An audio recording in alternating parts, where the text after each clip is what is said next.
everybody. Welcome back from lunch. Hope you're feeling well. Hope you're feeling energized from a good refreshment. And thanks Pivotal, Pivotal organization, for having me here. I'm Martijn van Hal. I'm Dutch from the Netherlands. That's a country which I found out I have to explain every now and then because not everybody knows it is a country. Just a couple of weeks ago I was in US, Arkansas, trying to rent a car and gave my driver's license to the lady behind the counter. And she thought my driver's license was fake because she didn't know the Netherlands. She said the Netherlands is not a country. It is a country, so I feel like I should say that. I represent Kearney, a global management consultant, which I will tell a bit more about later. And I find my purpose in helping large organizations strategically renewing themselves. And today that is all about, of course, digital transformation. Because software development is now at the heart of every company. And I really find my purpose in helping large organizations transform themselves to deliver new products, services and experiences, which makes our lives, the consumers' lives, in the end more convenient, and makes services more cheaper, and makes life better for all of us and for the whole of society. I want to tell you a story why I actually want to talk about a business-driven approach for digital transformation. I find myself working a lot with product teams and development teams on the work floor of our large clients, trying to drive minimum viable products, new concepts and digital experiences. And over the last 5 years, I find myself quite some time, and maybe you recognize this, in a situation where you work successfully in a room together with a development team and a product team, with the best architects, UX, UI designers in the team, towards a common purpose, and you get funded for a month or two by a senior vice president or a CEO. And it's all good, with tech partners involved. I actually worked with Mendix and VMware also in the past.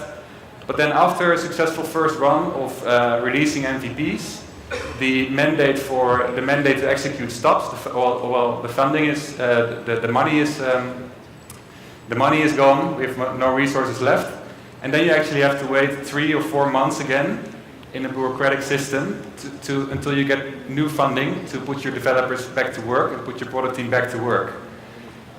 Quite frustrating. Another thing that I encountered also was whenever we work with partners, tech partners, to actually drive minimum viable products that large corporate organizations are not capable of themselves. It's very often difficult to align agile ways of working between the partners that you work with in the ecosystem and the client and the development team, the internal development team. Maybe these are things that you also recognize in your daily work as a coder, as a developer, or as a business executive. And I started thinking about how can we make digital transformations more easy for us, for you guys as coders and developers, and amplify your impact within large organizations, and more importantly, how can we enable business executives, so the CEOs and the CIOs and the CMOs of the organizations, to not only drive minimum viable products on the edge of the organization or in an incubator or in an accelerator, with only the happy few working on these new digital concepts, but how can we mobilize the entire organization, so thousands of people, to work towards a common purpose and really digitize the business and essentially drive top line and bottom line growth. That is what our digital transformation business-driven approach is about. And I hope to inspire you a bit with the conversations that you could have on the work floor for the clients that you work for in your own organizations, to amplify the impact of all the good stuff that you have been doing over the last couple of years, or that you're maybe planning to do. Okay. I think you won't find a lot of management consultants walking around here. The event is called Code the Future. So, Kearney is a management consulting company. We are active in 40 countries and represented globally. We work across industries, and we do the more traditional management consultancy stuff, strategy and operations, etc. But today, we feel like we really need to get our hands dirty and work together with tech partners and software developers like you in order to drive digital transformation impact. We are present in about 40 countries, and the big ticket for us now in the marketplace is digital transformation. We see two big, when we talk to CEOs of our largest clients, also here in Asia, we see that they are encountering two big problems regarding to digital transformations. The digital transformations are either ineffective because they are too top-down, so we have a very nice vision about what the future could look like 10 years out, but no tangible results on the work floor and for the customers in the end. Or it's too bottom-up, so that you have in different silos in the organizations, you have digital initiatives going on, but they do not connect, they are not orchestrated towards a common purpose and therefore don't contribute to top line or bottom line results. With this approach that I'm going to present to you, we try to solve for that. It's not the holy grail, it is subject to specific adjustment for every specific client we work with. But I believe the general approach, the general framework that I'm going to introduce, works well for all large client or large corporate organizations. And we have tested this and worked with this approach with about 20 clients now across telco, financial services, airlines as well, and even R&D intensive firms. So how can we help CEOs and CIOs drive digital transformations in a more effective way?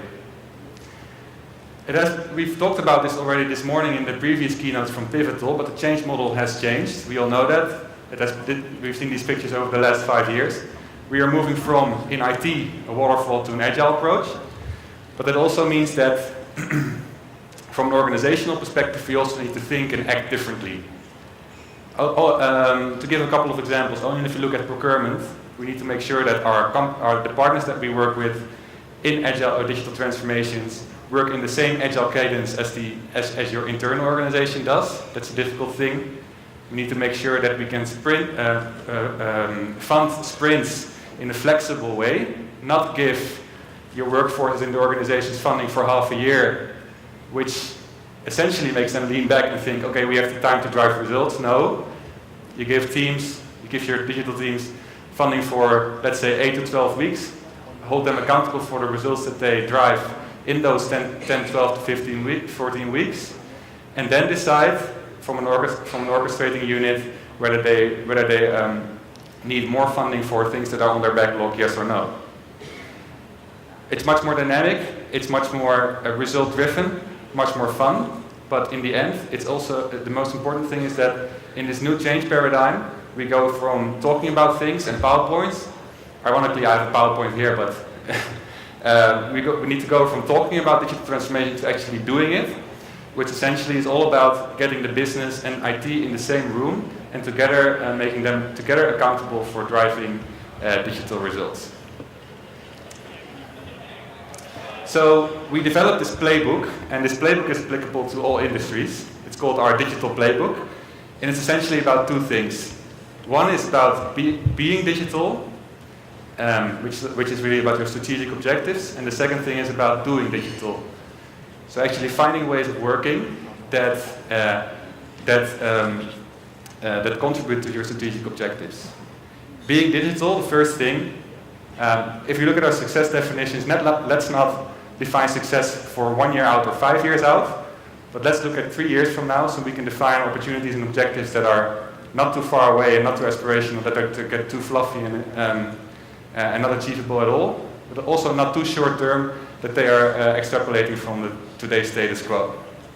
Examples of digital objectives for large organizations and the telco that we are now working with here in Asia are to, for example, digitize 50% of all customer transactions, 60% of all the products and services, and more than half of the organization make it digital. Then, when the success definition is set, that is on the senior executive level, let's split up those objectives in digital domains. We already talked about domains this morning, but domains are essentially opportunity areas that are big enough for a senior stakeholder in an organization to take accountability for, to take ownership from. Domains can evolve around products, customers, and processes, and can eventually be held accountable to drive multiple new digital business concepts and also multiple minimum viable product releases at the same time. Those digital domains then work together in an integrated way to work towards those high-level success definitions. I will come back to the concept of domains a bit later and also give an example to bring it a bit more to life. Third, being digital, let's not only talk about success and what domains we should work on, but let's also try to infuse our total workforce with the capabilities that they need to actually drive that digital organization. What we see is that a lot of organizations that are starting out with digital transformations centralize their digital capability in an incubator or an accelerator, sometimes only in IT, and have people there with the skills that we need today, like Scrum, Advanced Analytics, Design Thinking, UX and UI. And that works for a certain scope in the organization, but that doesn't drive total organization transformation. In our approach, we propose to infuse the total organization with new capabilities, such as Design Thinking, Advanced Analytics, Scrum, SAFe, you name it. And that is a big thing. And that is essentially also built on the principles of SAFe, the Spotify model, things that you might be familiar with. Then, that was being digital. Then if we look about doing digital, each domain essentially works from a dynamic strategic product idea backlog, if you will. We call it, in the consulting world, we call it the dynamic initiative portfolio, but it's essentially a backlog. And the highest prioritized things on those backlog are prioritized for execution with the funding that digital factories, that are the teams that are responsible for the execution in the domains, essentially work on. So this is totally aligned with the Scrum way of working, which you also do on the team level when you are developing minimum viable products. But we propose to scale that to a business domain level to align business and IT leaders to work in the same way on an organizational level. Then in the digital factories, which is owned by a business owner, you have a cross-functional team working together to drive concepts that are on that backlog. So digital factory in practice on the work floor consists of design thinkers, UX, UI people, good architects, you name it. Basically everything you need to make it happen, but also people from the business. And together they can drive multiple minimum viable products that are part of a high-level business concept. So then point number 6 you see here, the control tower. The word control here is a bit misleading. But we found that if we give the autonomy to the digital factories to execute at their own pace and with their own programming language, and with their own dates for integrated demos and customer testing, etc., you get a disorganized weed of new digital concepts on the work floor and in the market that do not essentially contribute to an elevated customer experience. So we believe you need a control tower, well, an orchestrating mechanism that helps to infuse all the decentralized digital factories with some capabilities, but also sprint-based funding, IT tools and methods that the digital factories can use. And it basically works, it's not a very formal coordination mechanism, but through the touch points of the control tower with the digital factories, the people in the digital factories learn from the control tower what is going on in the other digital factories, and then think like, okay, we haven't been using Jira, let us use Jira as well for our backlog. I need new funding, I go to the control tower because they can help me make a new proposal for new funding for our next releases. It essentially helps to get away all the supporting work that a digital factory needs, so that the digital factory can focus on the primary process of delivering MVPs in the marketplace, and doesn't have to care so much about all the other things that need to be organized around the digital factory to be effective. I know this can come across as a bit conceptual, and I can unfortunately not disclose any client names that we have applied this with, but I can give you one example of a domain that I'm working on right now for a large telco. It's a domain that is evolved around the process, the sales process in an organization, and a domain is actually called the sales analytics engine, and essentially aims to inform salespeople what products they should sell to what consumers at what point in time, based on external data, social media data from Facebook, Twitter, consumer affairs, etc., but also internal analytics data. That domain then has a high-level ambition that can be broken down into multiple releases, and we are now essentially driving multiple MVPs within the digital factory to drive results within 12 weeks' time, to drive the first minimum viable concept within 12 weeks' time.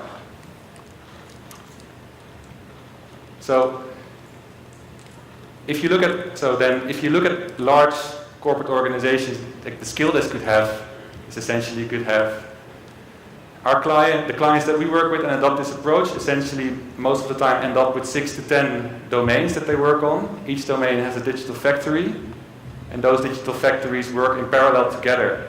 So in the end, you then you mobilize a minimum number of 300 people in your first sprints, which amplifies the capability build-up also for the people that work with those people.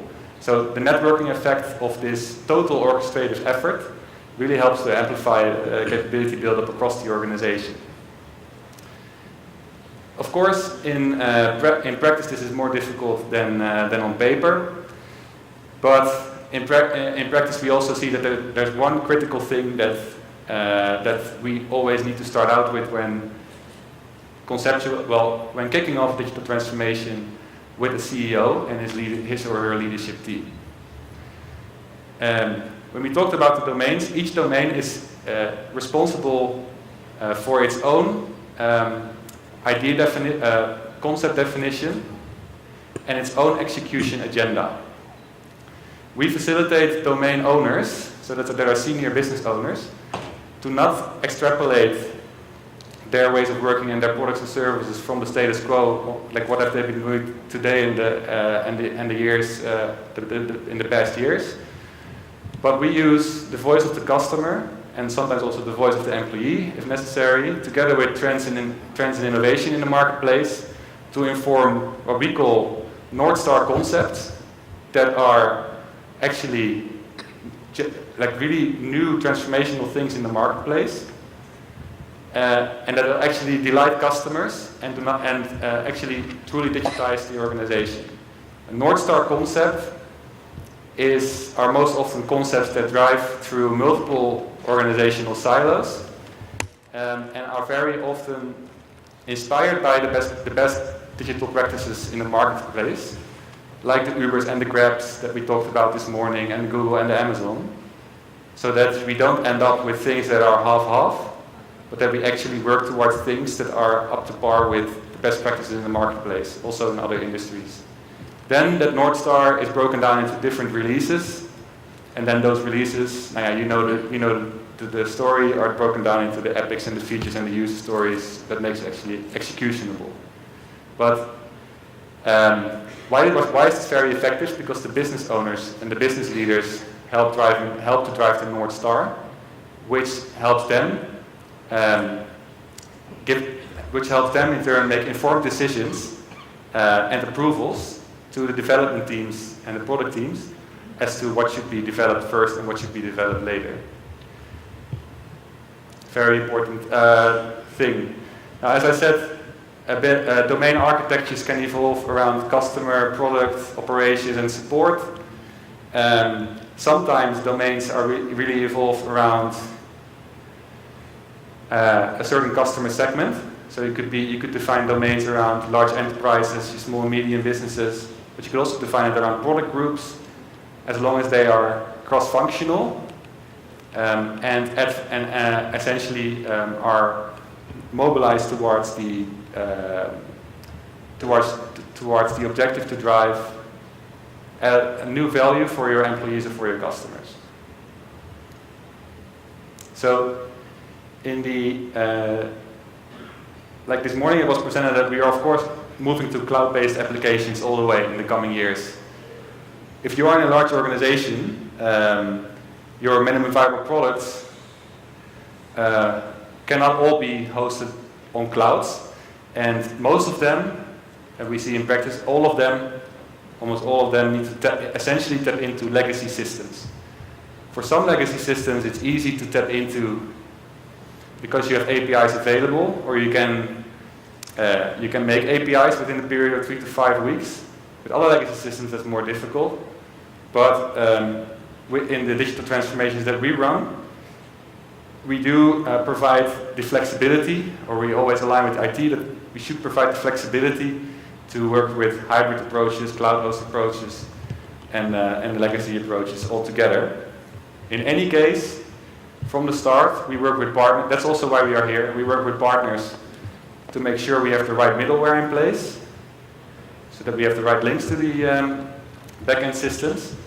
And we work with partners like Pivotal also for development and production of actual applications and interfaces to the customers in the end. So we of course cannot do this alone. We are management consultants. A lot of people in our organization have a business background. We do have developers in our organization. But the reason that we are at this event is that we want to also get to know you guys to make sure that we bring in the right capabilities at the right point in time for the clients across geographies and industries. So our digital ecosystem consists of multiple partners. We have these are just a number of partners that we have been working with. We are now currently working with Pivotal for a large client of ours here in Southeast Asia. But essentially, we make sure that as at Kearney, we want to make sure that depending on the demand of the client, we bring in the right partner. And that is not always the same partner, but for the rapid development of applications, I have worked with Mendix execution partners. I have worked with VMware, and we really like to get our hands dirty and work together with you guys to make sure that we drive digital transformation and not only talk about it. So you might think, as a management consultant, what do you guys then do on the work floor? So what we do is drive alignment between senior business executives, especially between business and IT. We help to define those North Stars that I talked about, help to break that down into releases and minimum viable products that not only make sense from a feasibility perspective, but also from a customer desirability perspective and a business case viability perspective. And we then help to organize for an ecosystem that helps clients to drive results within 3 months. The word digital transformation is actually a weird word, because transformation implies that you will work from A to B. As you all know, with the continuous delivery concepts, etc., change is the new constant. So our clients are now in a constant transformation throughout the industries that we work in. So telco, IT, banking. We do a lot of this stuff now also for airlines. So if change is the only constant, then we need to work together to drive digital transformation for these big organizations and help them make sure that they can deliver services, products, and experiences that are more convenient for us as consumers in society, more cheaper, and that also more people have access to these services than that they have today.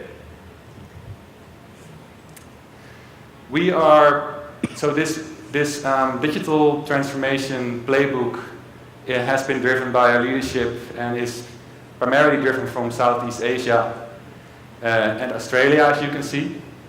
We are also having conversations about this type of work in the US and in EMEA.